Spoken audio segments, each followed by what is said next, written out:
검찰 수사심의위원회가 김건희 여사에게 명품백을 건넨 최재형 목사를 청탁금지법 위반 혐의로 재판에 넘길 것을 권고했습니다.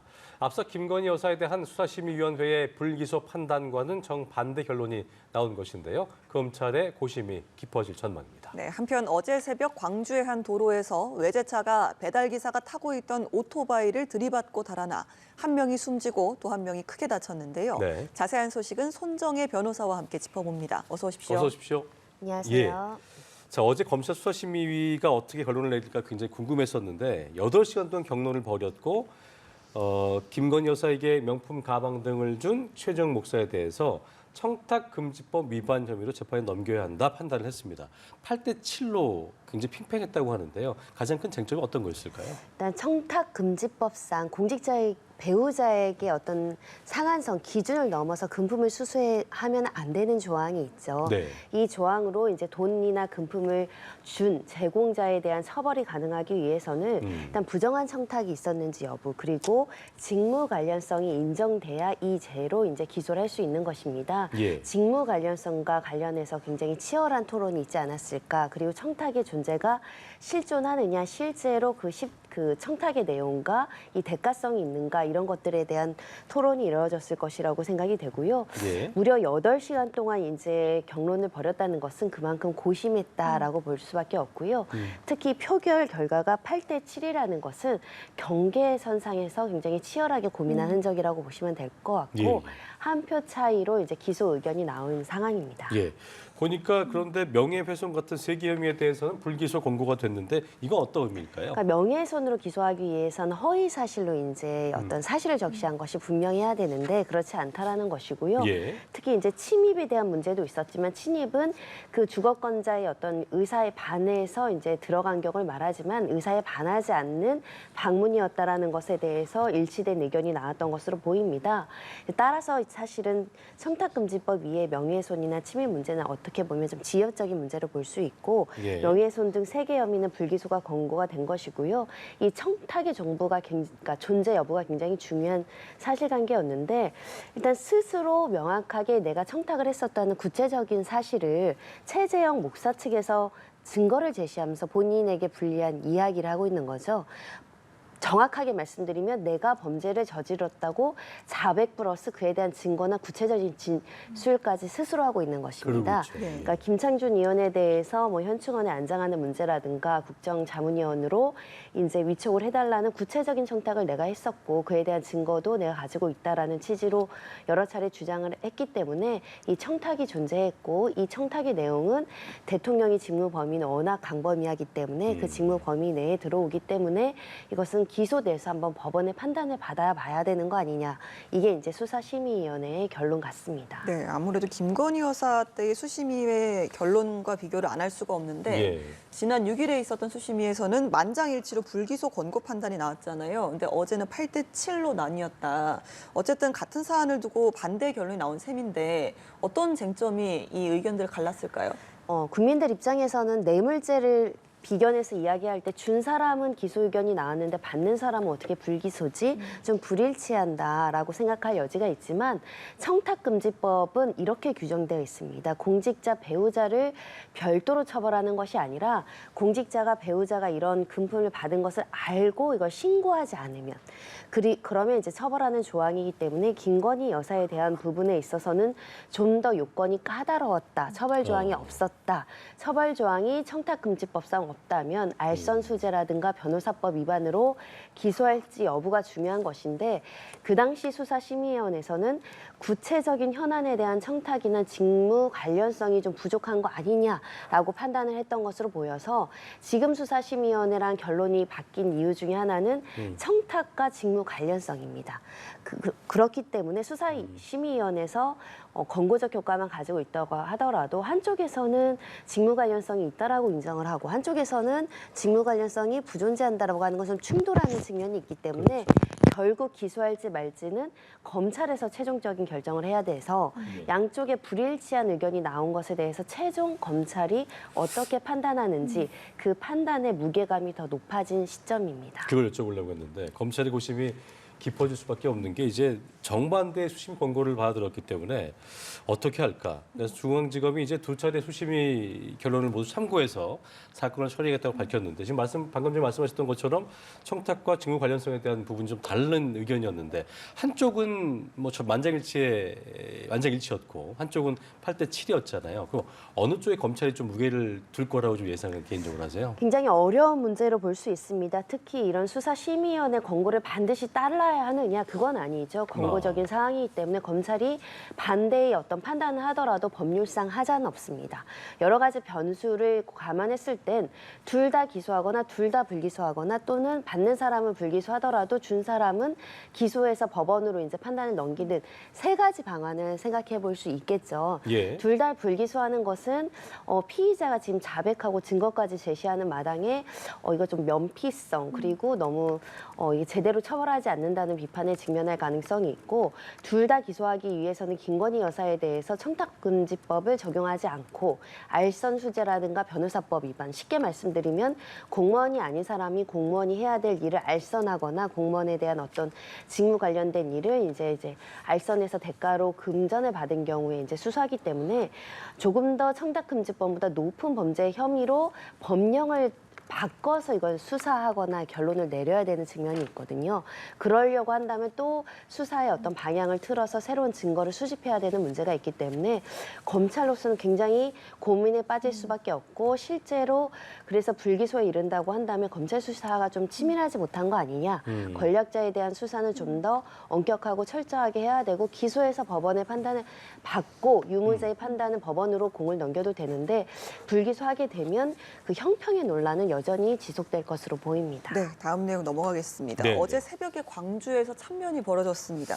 오토바이를 타고 퇴근 중이던 20대 연인이 외제차에 치여서 여자친구가 숨졌고 남성도 크게 다치는 사고였는데요. 사연이 참 안타깝더라고요. 그렇습니다. 오토바이는 앞에서 서행하는 상황이었고 뒤에서 가해 차량이 따라붙다가 그대로 들이받고 도주한 사건입니다. 네. 그러니까 오토바이가 보통 이제 조금 가격하게 운전하다가 사고가 난 것이 아니라 서행하면서 자신의 차선을 잘 지키고 가고 있었고 이 새벽 시간대였는데 이 연인이 이제 오토바이 배달 기사기 때문에 퇴근하면서 여자친구를 태우고 가다가 이렇게 죄 없이 사망에 이르는 사건인데요. 운전했던 남자친구 같은 경우는 머리를 다쳐서 중상인 상태이고 뒤에 탔던 여자친구는 사망에 이르렀다고 하는데 사고 당시 충격이 얼마나 컸냐면 오토바이가 무려 150m나 날아갈 정도로 굉장히 150m요? 강한 충격이고 뒤에 이제 가해 차량 같은 경우는 앞에 오토바이를 보지 않고 그러니까 브레이크를 잡지 않고 그대로 들이받은 겁니다. 그러니까 굉장히 높은 속도로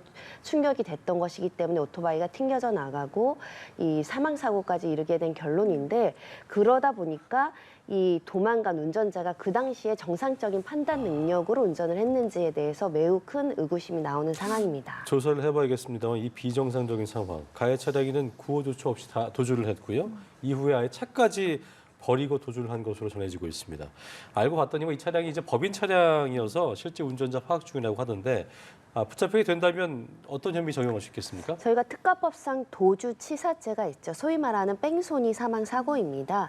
이 뺑소니 사망 사고는 우리 법에서 무기징역 5년 이상의 유기징역으로 처해질 정도로 굉장히 강력한 법정형을 두고 있고 양형 기준도 5년 전으로 설정되어 있기 때문에 굉장히 엄중하게 처벌할 수밖에 없는 사안이고요. 아무리 예. 법인 차량이라고 하더라도 주변 CCTV나 블랙박스 확인해 보면 실제 운전자 특정하는 건 어렵지 않습니다. 네. 그럼에도 불구하고 구호 조치 안 하고 저렇게 달아났다는 것은 첫 번째 음주운전이 굉장히 강력하게 의심이 되죠. 두 번째 또 마약성 약물에 취했을 가능성이 있습니다. 그렇죠. 여러 네. 가지 가능성을 두고 이 조사할 것으로 보이는데요. 사고 시점부터 CCTV 역추적하면 이 운전자가 어디에서 언제 어떤 방식으로 무엇을 하다가 출발했는지가 금방 또 확인이 됩니다. 네. 그런 측면에서는 이 사고 원인을 조사하는 건 어렵지 않지만 저렇게 사람을 치고 이 119나 구호조치 없이 간 경우에는 굉장히 양형이 높을 수밖에 없습니다. 네, 그렇겠네요. 이게 이제 음주운전이라면 어느 정도 수위의 처벌을 예상할 수 있는지 그리고 지금 현장을 곧바로 달아났잖아요.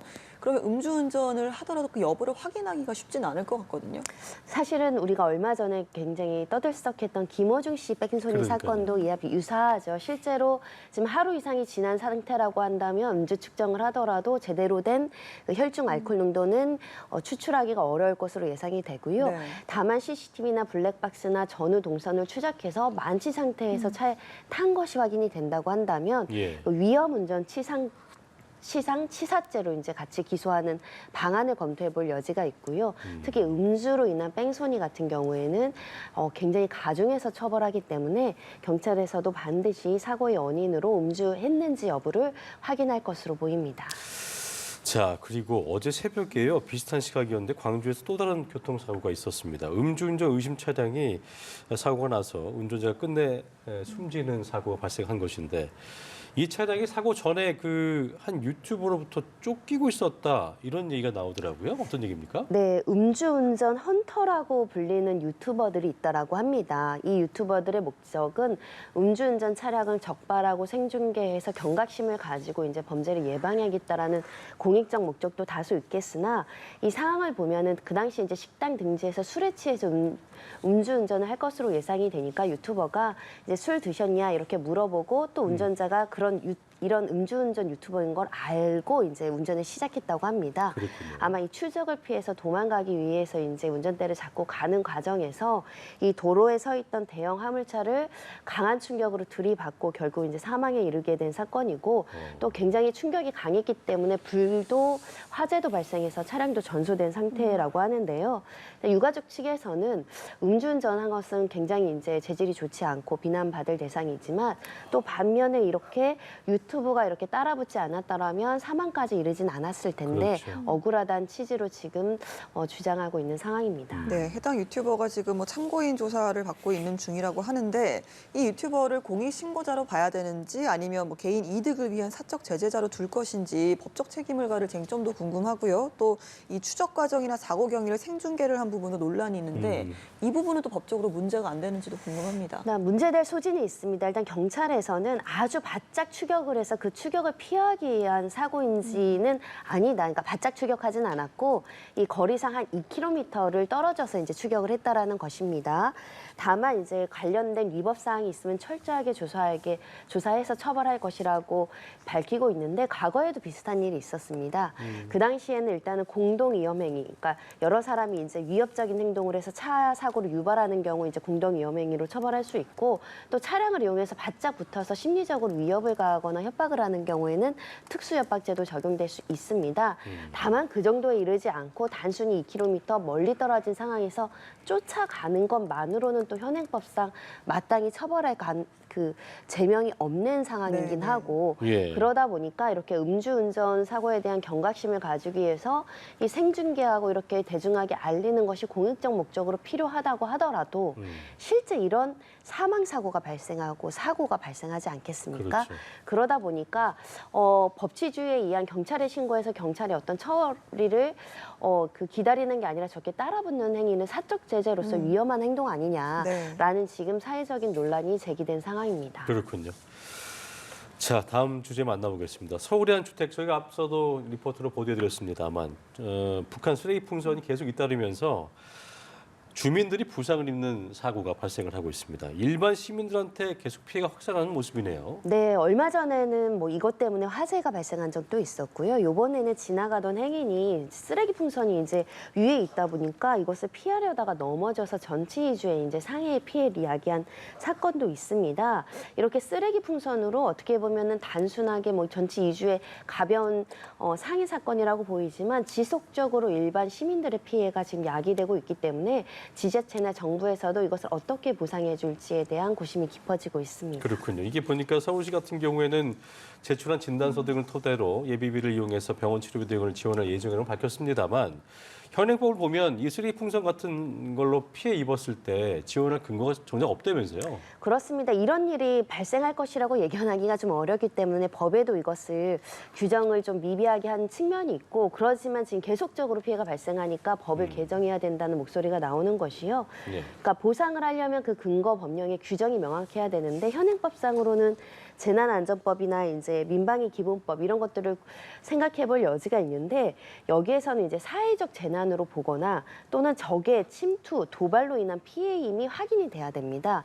근데 이제 쓰레기 오물풍선은 조금 애매한 부분이 분명히 존재하기 때문에 그 동안에는 각자의 지자체가 가입되어 있는 시민안전보험으로 이제 보상을 해줬거든요.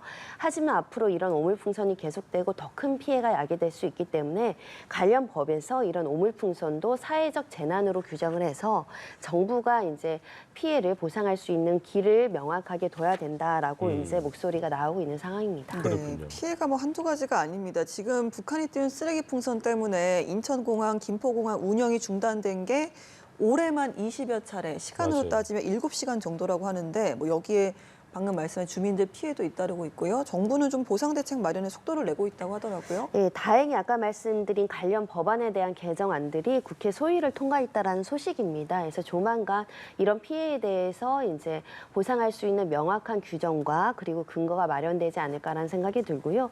또 이렇게 이제 북한이 띄운 쓰레기 풍선으로 사실은 재산적 피해도 있지만 앞으로는 또 인적 피해, 아까처럼 다소 경미하지만 상해 피해를 입은 사람들도 있지 않겠습니까? 좀 예방하고 지나치게 공포심을 가질 필요는 없지만 이것을 방지하고 실제 피해에 대해서 신속하게 보상해주는 어떤 시스템이 빨리 이제 정착이 돼야 될 것 같습니다. 알겠습니다. 사건 이슈들 손정혜 변호사와 짚어봤습니다. 오늘 말씀 고맙습니다. 고맙습니다.